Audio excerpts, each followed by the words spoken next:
Alright, hello. My name is Korie. That's my stage name. From Prince George's County, Maryland. And yes, this is my first time spotlighting. I want to thank Reggie for giving me the opportunity to be on stage today and have a little more time. I'm going to perform about 3 pieces. They have a variety of different topics, so I hope you enjoy. Woo! The first piece is called Mufasa.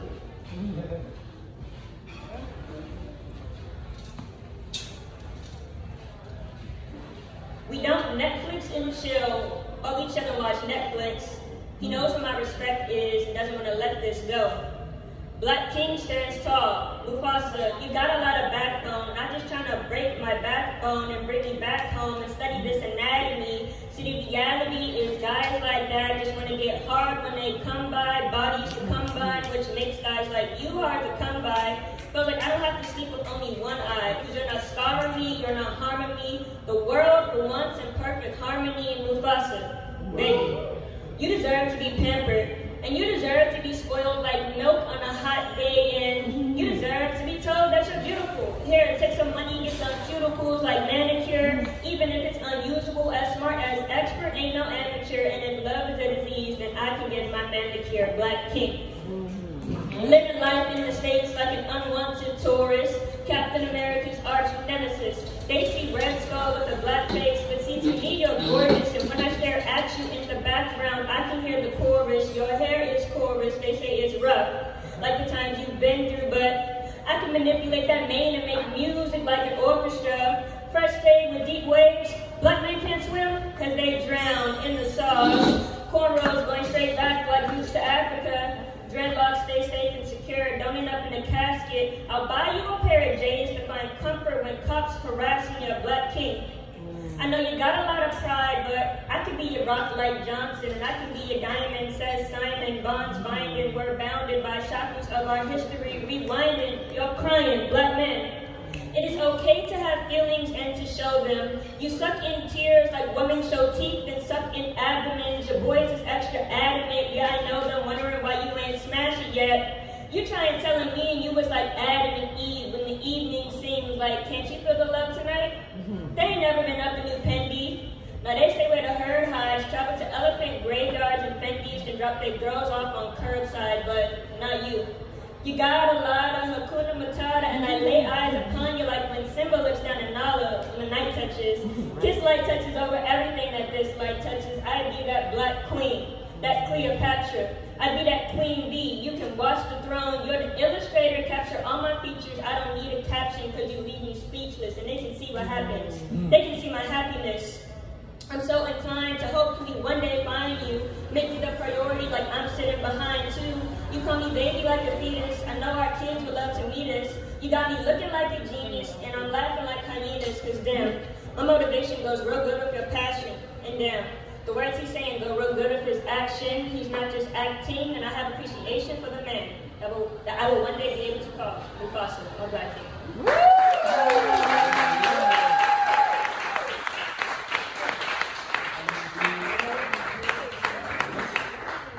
Thank you. So yeah, that piece is called Mufasa. I wrote that after my first real breakup with a guy. I don't really date men like that anymore, but yeah, that's one of my favorite pieces from when I was straight, I suppose. So yeah, as Reggie mentioned in my bio, I am a proud Black queer artist. Very recently came out, so I'm a proud bisexual artist. This next piece is not, my next piece is going to be about, my first queer piece that I've written. This piece is more of a self-reflective piece. Any of the artists in the room ever start writing something and you're like, I don't know where this is going, but I like it. I like how this is feeling. I don't really know how to explain what this piece is about, but hopefully it does resonate with you. So it is called Table of Conscience. Knowledge is power, and words are brain food, but when a book is as thick as, fat as a bowl of oatmeal, breakfast just becomes less important. Because let's be honest, we all just rather read the audiobook. We want to listen to other people's stories. We want to listen to other people tell our story, but someone else can't autobiography. I see funerals in these Roman numerals as letters take the identity of numbers. I see destruction of our voice that's coded before the book even starts. See, we are not defined by these circumstances, but it is still a part of our dictionary. It directs our dialect and puts enunciation into our accents. Our origins are made up of nouns, verbs, adjectives, prepositions, and predicates, but that is only a part of speech which leaves a hole in language, and I want to become whole in my own language. See, I'm a declarative, interrogative, exclamatory, complex, compound type sentence. I don't even know what that means. I have pages filled with commas because I don't know how to end things I'm not ready to let go of. I'd rather just run on because sometimes a period is much more than just a dot. Sometimes it's a hole that I fall in again and again, like love with a stranger. Like love with a stranger you've known your entire life. Like the stranger I see in the mirror every morning. I feel like I have to get to know her again every day because I still can't figure out how to read her. I can see her cover from a mile away. Call that eye-catching landscape, but I have words and phrases that even Google can't translate, and I'm learning to teach myself that when I flip through these pages, what's between the lines is not always a blank space. There's more to her. And see, while this glossary is at the back of the book, you must reach it by moving forward. We often get it confused with the appendix because we think we're worthless, skimmed like weird milk, always to be skimmed over like rocks that fall to a pond, only to sink to the bottom. But there's always more to be learned by moving forward. Always more to be found if you're looking for it like crosswords. No spelling bee could test this. I don't want to be placed in the metrics of this Dewey Decimal System. These are my stories and I don't want a librarian to carry them. I don't subscribe to the narrative of Webster or Merriam. I wasn't made for a library. I lie very comfortable on my own bookshelf. But before that, I was caught up in using the media as an encyclopedia. I started getting greedy, but now I handle recipe manuals because I found out what that's really feeding you. At last I grabbed the atlas and became a tourist, observing strangers lurking in shadows behind bright screens. I made myself home as a visitor in everybody else's world beside my own. And if you're in a foreign country, by definition, you will never be native. Korie, know where your home is. Korie, love where your home is. Stop looking for a thesaurus because the best you will ever become is a synonym, a mere derivative, never the original copy, never what you were designed for. The textbook definition of my God in the physical form, my existence is speechless.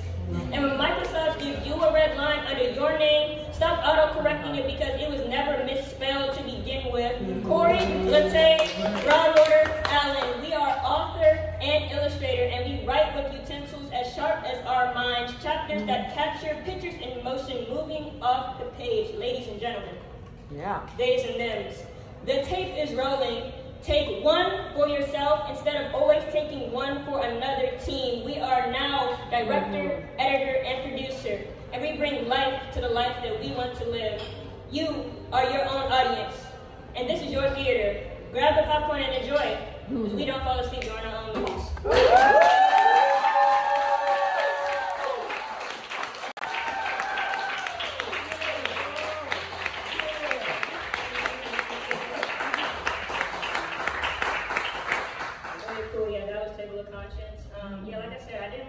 I still can't really tell you what that piece is about. Somewhat self-reflective. I know we have some queers in the building, correct? Yes, good homosexual energy, yes. A queer experience is a very self-reflective process in general, so that piece kind of connects to me in that way. And so for my last piece, we will, like I said, have my first queer piece that I actually wrote after coming out. The name of this piece is Fructose. Slight disclaimer, this piece is a bit wild. So, do it! Woo! We love it! She a little fruity. I love it. It's driving me bananas. Staring at her body, I'm forgetting what her pants is. She looked me up and down like she riding my advances. I'm trying to make some art so maybe you could be my canvas. I took her to Atlantis. Got her so wet, now she forgetting what a man is. The pussy so wet, she can't put together her stanzas. I'm gripping on her mind. She thinking about all the places that my hands went. I'm I'm rocking on the world, and I'm shawty speaking with different accents. I'm loving on her soul, and I handle that with kindness. I stare into her eyes so I can find out where her mind is. If you see what's right in front of you, we could put the world behind us. Her looks kill me every time. Now she calling me a casualty. She saying I'm not an earth the way I fucking do this gravity. She said she had a sweet tooth, so I let her get a cavity. She just got her hair done, and now that shit is looking raggedy. Respectfully, you know that I be thinking about you sexually, and my body's trying to make a baby like every time you're next to me. So I remind her of home, and she want a house that we could finance. I said, baby, I can do any and everything, anytime, anywhere, as long as I'm with your finance. Thank you.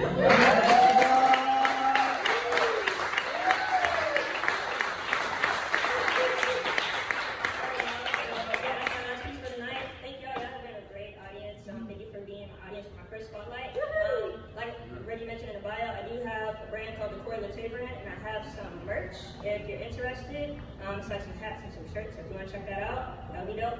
And thank you again.